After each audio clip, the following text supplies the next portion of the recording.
Hello, everyone. This is some basic notes on enzymes. I thought I would go ahead and put together for you all. Hope everybody's doing well. All right, let me go ahead and move this to a presentation mode. Okay, all right, enzymes. What do I need to know about an enzyme? I know you remember in your macromolecules, your carbohydrates, your lipids, your protein, and your nucleic acid. Well, enzymes are a protein. What you need to know is that their whole purpose is to speed up chemical reactions that would normally happen in your body, but they make it go faster. So here in this nice graph, we have our baseline here, and we have our reactants that are coming in, and then we have our products down here. Ooh, I need to move my face. There we go. Okay, so here, this is cellular respiration, which is what we do. We breathe, and we have food in us that we're going to use for energy. So I ate a turkey sandwich for lunch. So that turkey sandwich had glucose inside of it. It had bread, and bread's a carbohydrate, and bread would have sugar in it. So in my body, my digestive system is breaking it all the way down, but I'm looking for the glucose and oxygen to come through. And what they're going to do is they need a little bit of energy. This is called activation energy, a little boost to get started. And then a reaction is going to happen. And the product is down here. So without an enzyme, the amount of energy it's going to take to get this reaction going is a lot. You can see that this is the activation energy. So in order to get this reaction started, I would need a whole bunch of energy. But with an enzyme, this is my blue line here, my reaction happens faster and it happens with less energy. So here's the blue line. I reduce what's called the activation energy. So here is with the enzyme. I still end up with the same product, but with the enzyme, it happens quicker and faster, okay? All right. And going back to that word catalyst, so catalysts are things that get things started. I often refer to Katniss Everdeen from the Hunger Games as a catalyst. She got everybody fired up about the Capitol and about how bad things were. Catalysts are something that start off a reaction. So enzymes are catalysts in order to get a reaction going. All right, here, this is lactase. Lactase is an enzyme. Oftentimes our enzymes end in ase. That makes it easy to identify them. Lactase is the enzyme. It's this purple guy right here. And here is a sugar of lactose. Remember, oses are usually sugars. So here's lactose coming in. And lactose is a sugar in milk. And your body in your digestive system has enzymes of lactase enzymes. And we see that the sugar is going to fit right in here. And you notice that the fit is a correct shape, like they fit together really well. When they bind together, the enzyme breaks apart the glucose from the galactose and separates this so that my body can use that glucose for cellular respiration and for other processes around my body. All right, so that's the enzyme right here. They bind to it and let go. So my body already had that enzyme in it, and the sugar is what I ate to come into my body. All right, we have some different rules about the shapes of enzymes and what they should look like. So I think enzymes kind of look like Pac-Man in a way. But you see the placement of that enzyme's substrate. So here's the substrate. Substrate is a fancy word for the stuff it's going to bind to. So here's the active site, is this area right here.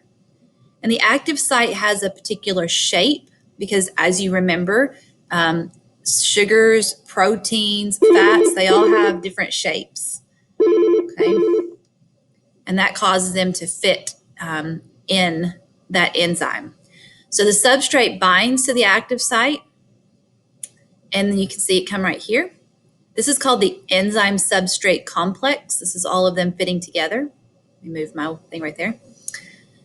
And then we have our products at the end. So you guys remember from chemistry or physical science that you have your reactants on one side and the products on the other. Remember that arrow is the yield sign, so that a reaction has occurred. It doesn't go backwards. And there is my enzyme. So my enzyme substrate complex, and then this is my products.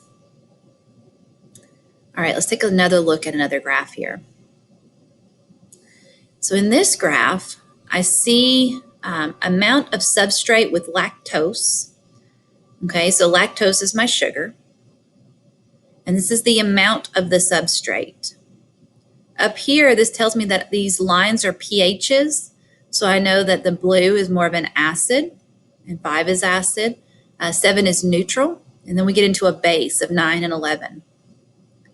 So look at this graph for just a second. Okay. All right. So up here on the Y, this is the rate of the reaction, how fast it is. So this thing is telling us two things. First of all, this graph is telling us two things. At 0.5 grams of lactose, there's not much reaction happening here. Looks like the most of the reaction happens at 4 grams. Kelly Stewart, call 7015. Okay. Looks like most of the reaction happens at that 4 grams. Looking for something. Okay. So the amount is affected, but also the pH. Which pH is the best to break down the lactose? You should say, well, a pH of 7 seems to go the fastest to break down this lactose. And you're right. All right, the speed went all the way up here almost to a 350. So your pH of 7 is the best, which makes sense because that's a neutral pH. So if you wanted this to go into your body, chances are that would be a good pH. All right, rules with enzymes. Number 1, they are reusable. You can use them over and over and over and over again. You might get to test this. Number 2, they bind to only specific substrates. Each enzyme is only to that specific substrate. And the last things, enzymes are affected by pH, by temperature, and by concentration. So we just saw how they're affected by pH and concentration. Let's look at this graph of temperature. So here is the rate of reaction, how fast it happens. It looks like at 10 degrees, it's very slow. But as we approach, this seems to be the fastest. That would be the rate, would be the fastest. And this is at 37 degrees Celsius, which is the human body temperature. We measure it in Fahrenheit, 98.6, but in science we use Celsius at 37 degrees. That's the human body temperature. So this reaction probably took place in a human, and we can see that that's the optimum temperature for this reaction. Okay, I don't know where to move my face in order for you to see this. Okay, I'll put it right down here. Okay. All right, so this is an enzyme in pH. So here's the pH for pepsin, and it's a stomach enzyme. And here's a pH for trypsin, and it's an intestinal enzyme. You know your stomach is very acidic. Well, this pepsin works really good at close to a 2 on the pH scale, which would be a very acidic environment. So pepsin works really good in my stomach.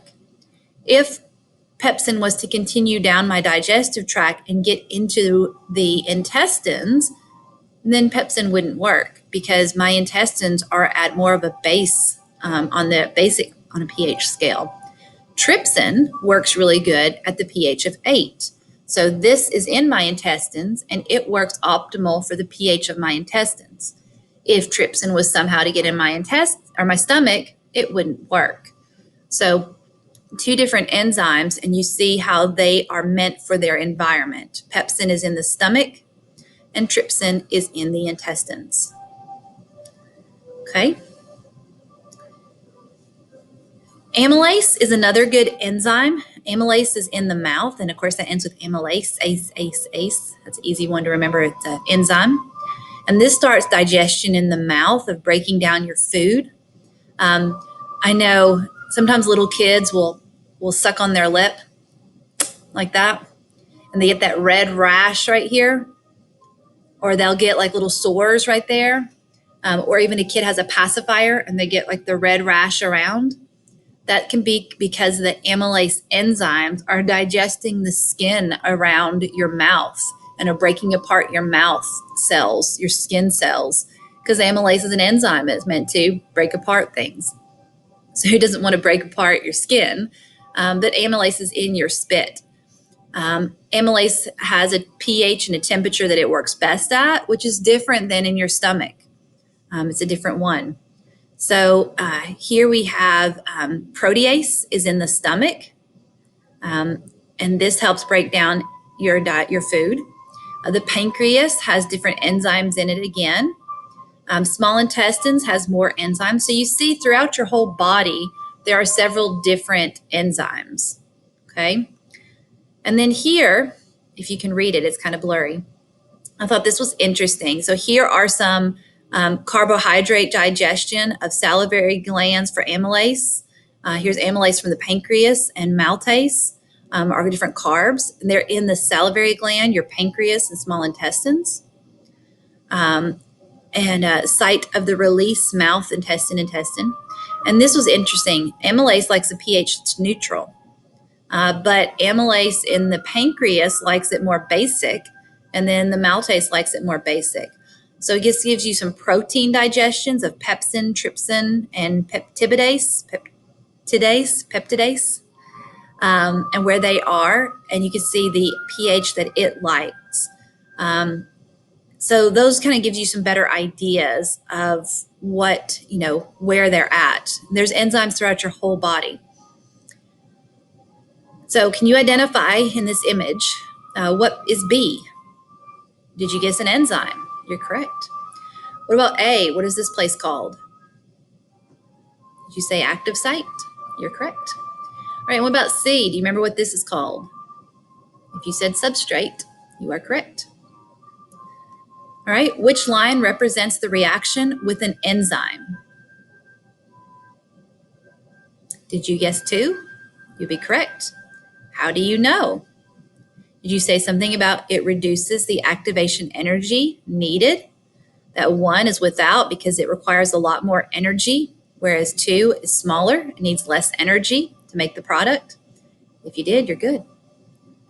The only other thing I don't think I said out loud in going through all this was about the lactase enzyme. So lactase is the enzyme that breaks down lactose, and it's in milk. So if you don't have the lactase enzyme, you didn't code for it. It doesn't happen. You've evolved differently. Then you are lactose intolerant. You can take a pill called lactase that will cause milk to get broken down inside of you, so you can continue to drink milk and eat dairy products. Or you're not going to be able to digest them, and your body will get sick if you have those things. So that's just kind of an interesting little thing.